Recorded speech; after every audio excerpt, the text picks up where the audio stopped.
13 ans. Il a été en charge de la défense pendant tout le mandat de François Hollande. Il a dirigé la région Bretagne, issue de la gauche, du Parti socialiste. C'était une des hypothèses, l'idée donc d'un grognard très solide avec une très forte expérience. Ensuite, il y a une autre hypothèse qui est apparue, celle de Florence Parly, une femme à Matignon.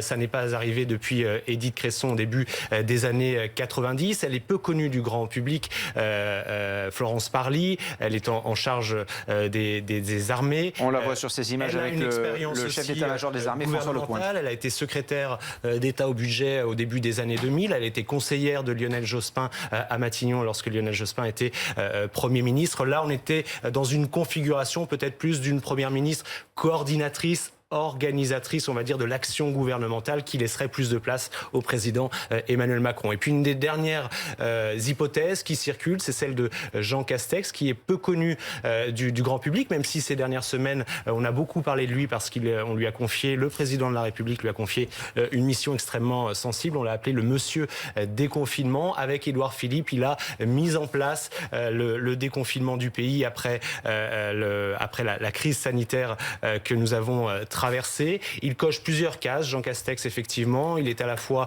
un élu local, maire de Prades dans les Pyrénées-Orientales depuis plus de 12 ans, toujours réélu avec des scores importants, mais c'est aussi un haut fonctionnaire. Il représente une droite sociale. Il a été secrétaire général adjoint de l'Élysée à la fin du mandat de Nicolas Sarkozy. Voilà donc les trois, la galerie de portraits, on va dire les trois noms qui ont beaucoup circulé, mais il faut rester évidemment extrêmement prudent parce que souvent les noms qui circulent ne sont pas choisis à la fin. Et on sait qu'Emmanuel Macron aime bien les surprises. Je vais vous demander à tous les trois, pardon, juste un instant de me dire quel profil devra avoir le prochain Premier ministre, femme, écolo, de droite, de gauche, que sais-je encore. Juste avant, je voudrais qu'on aille à Matignon. On nous attend Julia VanElt parce qu'Édouard Philippe, ce matin, il est à Matignon. Julia. Oui, selon nos informations, Édouard Philippe a passé la matinée à Matignon. Son cabinet s'est réuni également ce matin vers 10h30. Son cabinet qui commence, selon nos informations, à envoyer des messages de remerciements au personnel, des remerciements pour ces 3 années passées ici rue de Varennes. Messages de remerciements, cartons qui arrivent par dizaines à l'hôtel de Matignon, départ de certains collaborateurs qu'on a vu partir en voiture. Tweet de son très proche Gilles Boyer qui se dit fier du travail d'Édouard Philippe. Bref, vous le voyez, il plane comme un air de fin de règne ici rue de Varennes. Tout semble confirmer que Édouard Philippe est sur le départ et qu'il ne sera pas le prochain Premier ministre. Merci Julia. Pierre-Alexandre Anglade, quel profil pour le prochain Premier ministre pour vous ? Bon, je crois qu'il ne faut pas réfléchir comme vous aviez pu le faire à l'instant en parlant d'hommes de droite, de gauche, de femmes, etc. Je ne réfléchis pas. Le commentaire qui était le vôtre. Je crois que le président de la République a fixé un cap qui était extrêmement clair hier soir autour de la relance économique, de la transformation écologique et sociale. Et donc c'est une personnalité qui devra mettre en œuvre ce projet. Et les noms que vous évoquiez peuvent correspondre à cette réalité. Les trois. C'est-à-dire peut-être plus un exécutant, un administratif qu'un politique, c'est ça ? Il y a des règles dans les institutions françaises qui sont clairement définies. Et le Premier ministre, c'est celui qui mène l'action du gouvernement, qui est le chef de la majorité. Et donc ce n'est pas un simple exécutant. Il a évidemment un rôle politique. Le président décide, le Premier ministre exécute. Ça rappellera peut-être quelque chose. Oui, mais il met en œuvre la politique sur laquelle nous avons été élus. Et puis il va mettre en œuvre ce cap qui a été fixé par le président de la République. Et donc encore une fois, l'important c'est d'être fidèle, d'avoir quelqu'un qui va être capable de coller au plus près de ce qu'a annoncé hier soir le président de la République, la relance économique, la transformation vous venez sur ce écologique et sociale. plateau suffisamment régulièrement, on va arrêter la langue de bois. Qui serait un bon candidat pour vous ? Donnez-moi un nom. Ce n'est pas ma prérogative et je ne vais pas être ici à vous c'est donner... pas votre prérogative, c'est votre avis. C'est votre avis. Vous avez bien une préférence. Vous êtes homme politique, vous êtes élu, vous êtes député, vous êtes porte-parole de la République En Marche. Vous avez bien un avis et je vous connais. Oui, mais moi aussi je vous connais. Mais vous savez... Non, mais vous savez que je crois que les personnalités que vous avez évoquées sont des personnalités qui pourraient tout à fait remplir cette fonction. Et lorsque les noms circulent de cette façon-là, avec autant de régularité, c'est que peut-être l'un de ceux ou celui ou celle qui sera Premier ministre dans les heures qui viennent se trouve là. Mais vous savez, le Premier ministre, Routel Krief le disait, va être annoncé dans les heures qui viennent, à 15h. Et c'est pas moi ici, modeste porte-parole du groupe majoritaire à l'Assemblée nationale, qui va vous dire « je souhaite que ce soit un tel ou une telle pour mener le gouvernement ». Quelle humilité. Parole aux experts. Alors, il doit ressembler à quoi ce prochain Premier ministre? Ruud, Christophe? Moi, je pense qu'il faut un aiguilleur du ciel, parce que dans le ciel du gouvernement vont voler des gros avions, puisqu'apparemment, pour incarner ce nouveau cap politique et puis accélérer les réformes en vue de 2022, il y aura des ministères renforcés. On sait que Bruno Le Maire, qui a renoncé à Matignon, il ne va pas vouloir être dans une peau de chagrin à Bercy. On sait que sur la relance européenne, que Emmanuel Macron va piloter directement, il faut quand même conforter quelque chose. On voit bien que la France attend un vrai plus écologique et un vrai plus social. Donc si on nomme des gens très structurés, des gros calibres avec des équipes renforcées à ces postes-là, il faut quelqu'un qui sache faire le chef d'orchestre ou donc l'aiguilleur du ciel à Matignon. Ce qu'honnêtement, Édouard Philippe faisait très bien. Mais Édouard Philippe avait peut-être une difficulté plus grande au Parlement, puisqu'il n'avait pas trop cette culture parlementaire, c'était pas l'eau dans laquelle il nageait le plus facilement. Alors si on peut trouver quelqu'un... Quand même de hauts fonctionnaires. Mais face à la crise, il va falloir être très imaginatif, il va falloir casser quelques tabous, il va falloir, grâce à l'Europe aussi qui bouge un peu, trouver de nouveaux dispositifs, trouver des façons qui peuvent ne pas être complètement orthodoxes, entre guillemets.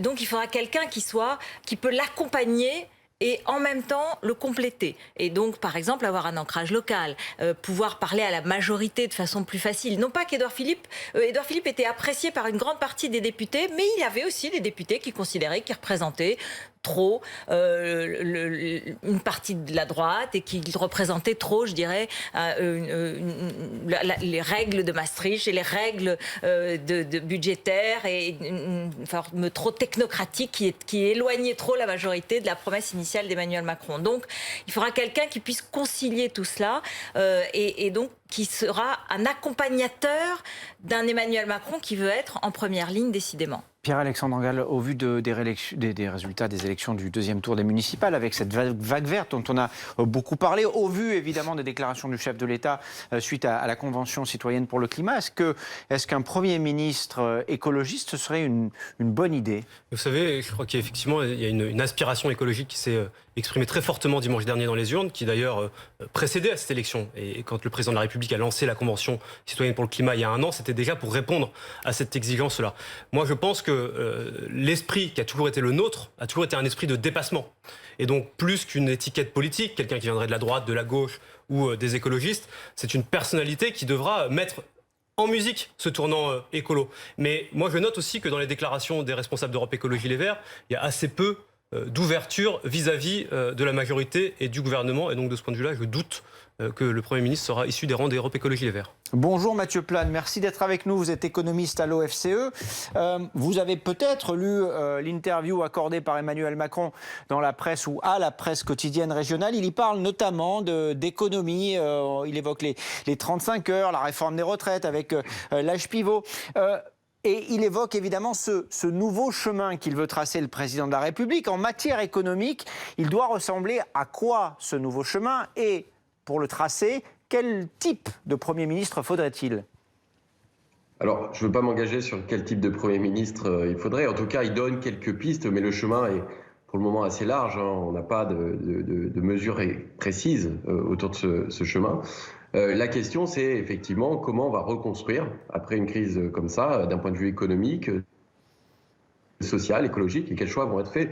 Là, on voit que la direction qui est prise, elle est plutôt sur des mesures qui vont dans une forme de continuité, sur l'allongement des durées de cotisation éventuellement, sur la question des retraites, la question aussi de la compétitivité qui va être mise en place, avec la fameuse préférence pour le chômage dont il parle, c'est-à-dire quels efforts les salariés vont être prêts à faire pour conserver leur emploi. D'ailleurs, c'est peut-être les accords de performance collective. Donc, il n'y a pas de mesures fortes pour le moment, y compris d'un point de vue économique ou écologique. Donc, finalement, le programme reste assez vague sur la construction du monde d'après et surtout sur les questions qui sont importantes, qui sont celles autour de la réindustrialisation, des relocalisations de production, pour lesquelles on n'a pas du tout de piste à l'heure actuelle. Mathieu Plane, au vu de ce qui a été dit par le président de la République, est-ce que vous avez le sentiment que le monde d'après, celui qu'il est en train de dessiner, est fondamentalement différent du monde d'avant, celui qu'on a connu depuis 3 ans ? On ne peut pas dire qu'il y a une rupture, enfin c'est pas dans les mots, en tout cas, et dans l'interview qu'on a pu lire. qu'on voit une forte rupture dans les mesures qui sont décidées. Donc on garde quand même une forme de continuité de ce qui a été fait, peut-être avec une certaine accélération sur des choses, peut-être même la question des retraites qui va revenir. Hein. On voit bien qu'il nous prépare quelque part là-dessus. Sur la question des jeunes et la question du chômage des jeunes, pour le moment, il n'y a pas d'annonces précises qui ont été faites. Donc on ne peut pas dire qu'on soit vraiment dans une rupture, hein, même sur la question écologique, il n'y a pas de pistes très claires qui ont été dessinées. Donc on attend. Pour le moment, il y a une espèce de cadre qui commence à se dessiner, mais moi je trouve qu'on est plus dans une forme de continuité que dans une vraie rupture. Une question toute simple. Quel bilan faites-vous de l'action économique d'Édouard Philippe ces 3 dernières années ? Disons qu'il y a eu beaucoup d'événements en 3 ans. Hein. Je pense que son action a été quand même extrêmement heurtée par ces événements. À la fois, finalement, des mesures qui ont été plus sociales que prévues suite à notamment la crise des Gilets jaunes et du grand débat, où il y a vraiment eu une relance du pouvoir d'achat. Finalement, on est sorti assez vite du dogme budgétaire. On le voit, on n'est pas revenu forcément en dessous des 3% de déficit public. Et donc finalement, la politique d'Édouard Philippe, elle s'est un peu crantée à ces événements, et on est sorti un peu du cadre de réforme structurelle qui était initié au début, et par contre qui est revenu à la fin sur la question des retraites et des fameux 12 milliards et de l'âge pivot. Là, on voit qu'on est encore heurté par une crise majeure, et la question c'est quelle politique pour cette crise, et est-ce qu'on peut continuer avec la même politique, sachant qu'effectivement, cette crise du Covid bouleverse les rapports sociaux et économiques. Merci Mathieu Plane, merci d'avoir pris le temps de répondre à nos questions en direct ce matin dans le live BFM. Christophe Barbier, Édouard Philippe va donc quitter Matignon après 3 ans de bons et loyaux services. Cela a été annoncé il y a un peu moins de 2 heures. Le nom de son successeur sera annoncé aux alentours de 15 heures, nous dit-on, dans les prochaines heures. Ce temps de latence entre l'annonce du départ et l'annonce d'un remplaçant, est-ce normal? Pourquoi autant de temps? Ça correspond à plusieurs logiques. D'abord, une logique juridique. On est dans l'alinéa de l'article 8 de la Constitution. L'article 8 de la Constitution, c'est un premier paragraphe qui dit que le Premier ministre remet la démission de son gouvernement au président. On a vécu ça. Puis un deuxième paragraphe, le président, sur proposition du Premier ministre, nomme les membres du gouvernement. Ça, c'est pour les heures et les jours qui viennent. Donc ce petit alinéa, c'est celui où il nous manque le nom du futur chef, du futur gouvernement. Ça correspond aussi, ce temps, à un temps humain. C'est considérer Édouard Philippe que de lui laisser le temps, d'abord de faire ses adieux à son cabinet, de réunir ses équipes pour dire quelques mots, pour dire peut-être qui va lui succéder, s'il le sait. Et puis ça laisse le temps aussi aux hommes politiques de son camp, aux journalistes, de dresser le bilan, de rendre des hommages. Si on avait déjà là le nom de son remplaçant, on parlerait que du remplaçant. On parlerait déjà plus d'Édouard Philippe. Puis enfin, c'est un troisième temps plus politique. Ça permet à Emmanuel Macron de consulter, d'écouter, de recevoir des messages et de peaufiner, au-delà du choix des personnes qui sont importantes bien sûr, de peaufiner l'architecture du gouvernement. C'est très important par exemple d'accéder aux souhaits de Nicolas Hulot et de mettre l'agriculture dans l'écologie ou pas. C'est très important de dire qu'il y aura un grand ministère des Affaires sociales et du Travail plus à gauche, donnant l'impression d'une préoccupation sociale. C'est très important de dire qu'à Bercy, on va enlever Gérald Darmanin pour le mettre peut-être à la tête d'un autre grand ministère. Cette architecture-là, qui dépend vraiment de la stratégie du président, qui sera ensuite remplie avec des noms par le prochain Premier ministre, c'est un moment aussi qui nécessite une pleine attention. C'est important, Routel Krief, pardon, je reprends ce que vous avez dit, mais cette politesse faite à Édouard Philippe, lui laisser le temps finalement d'être reconnu, d'être discuté, de dire au revoir à ses équipes et de partir avec le sourire. C'est ce qu'on fait en ce moment, vous voyez, c'est-à-dire qu'on parle de lui. Et d'une certaine façon, c'est cette courtoisie que fait le président au Premier ministre. C'est une façon de dire, c'est pas une page qui se tourne très vite, c'est un temps pour le laisser évidemment saluer ses équipes, faire un bilan, mais aussi pour nous de faire son bilan, de dire à quel point il a été important, qu'il s'est révélé en réalité à ce poste alors qu'il était quasi inconnu. Et donc c'est une bonne manière, effectivement. Par ailleurs, je suis d'accord avec Christophe, c'est une façon de préparer. Vous savez, sur notre plateau il y a quelques jours, il y avait un ancien communicant de l'Élysée qui nous racontait qu'il avait, sous Nicolas Sarkozy, la liste des ministres donnée par Claude Guéant, secrétaire général, et il descendait les marches à l'Élysée pour aller le donner aux journalistes juste avant que ce soit annoncé sur le perron, et il a été rattrapé. Il fallait changer des choses. Donc, à quelques minutes. Donc, en fait, tant que ce n'est pas prononcé, ça n'existe pas. Tant que ce n'est pas complètement terminé, ça prend du temps, ça prend beaucoup de temps, et en particulier avec Emmanuel Macron. Et cette journée folle, on va vous la faire vivre en direct sur BFM TV. Pierre-Alexandre Anglade voulait réagir. Non, je voulais aussi dire qu'effectivement, ce que disait Roussel Krief, rendre hommage à l'action du Premier ministre, et puis dire que le Premier ministre a démissionné et sera peut-être remplacé dans les heures qui viennent, mais il reste un pilier important de la majorité. Et ça, c'est important aussi de le dire ce matin, parce qu'on commente un départ éventuel, en tout cas sa démission, et un changement possible de Premier ministre vers 15h. Et Édouard Philippe reste un membre éminent de la majorité sur lequel nous pourrons compter dans les 2 années à venir. Une image à vous montrer. Regardez, c'était à l'Assemblée nationale une suspension de séance ce matin à l'annonce de la démission donc d'Édouard Philippe.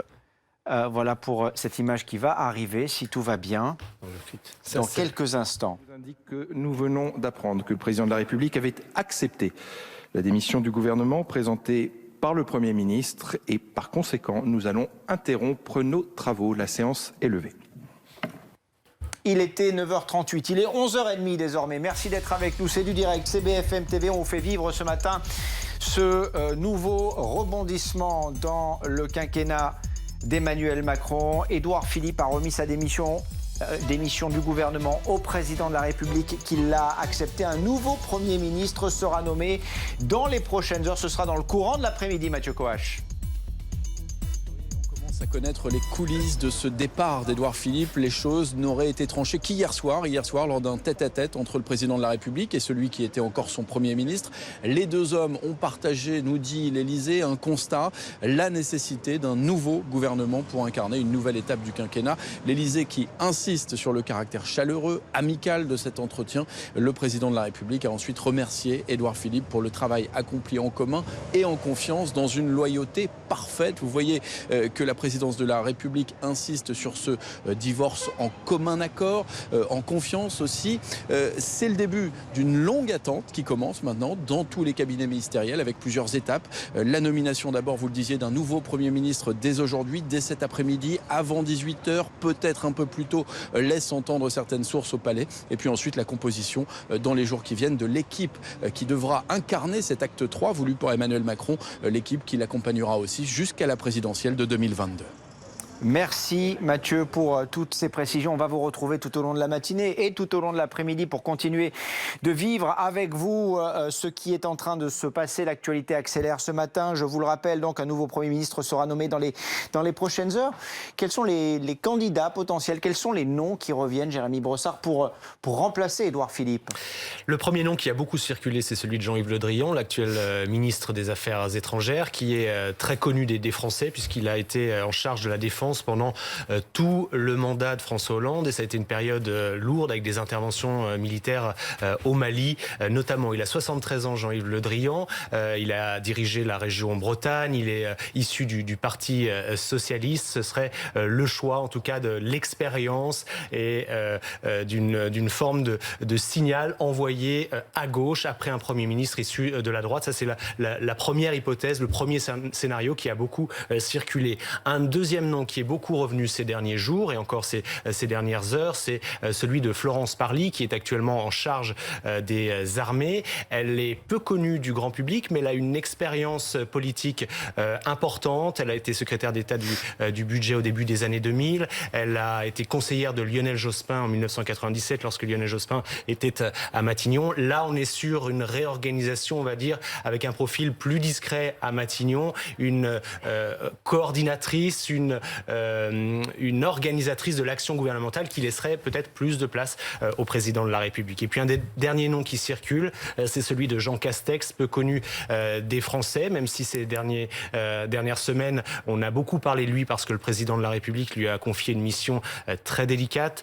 Monsieur Déconfinement, on l'a appelé. C'est lui qui, avec Édouard Philippe, a mis en place la sortie du confinement en France. Il coche plusieurs cases. Il est haut fonctionnaire, mais il est aussi un élu local, maire de Prades dans les Pyrénées-Orientales. Il a eu des responsabilités au niveau départemental, régional. Il incarne une droite modérée, sociale. Il a été directeur de cabinet de Xavier Bertrand lorsqu'il était ministre de la Santé. Il a été secrétaire général adjoint de l'Élysée à la fin du quinquennat de Nicolas Sarkozy. Voilà les trois noms qui circulent, mais encore une fois, on va rester extrêmement prudent parce que tant que le communiqué n'est pas tombé, tout peut changer jusqu'à la dernière minute. Oui, ça c'est une certitude et c'est pour ça qu'on va vous faire faire vivre tout cela en direct tout au long de la journée sur BFM TV. Bonjour Boris Vallaud, merci d'être avec nous. Vous êtes député des Landes, je crois, porte-parole du Parti Socialiste. Vous avez entendu les noms qui ont été évoqués par Jérémy Brossard il y a quelques instants. Si l'on exclut Jean Castex, Jean-Yves Le Drian, Florence Parly, c'est le retour des socialistes au pouvoir sans le parti? Si seulement. Le président de la République a dit d'abord le nouveau chemin, ensuite les nouvelles têtes. Bon, il n'y a pas de nouveau chemin, et puis vous le voyez, il n'y a pas de nouvelles têtes.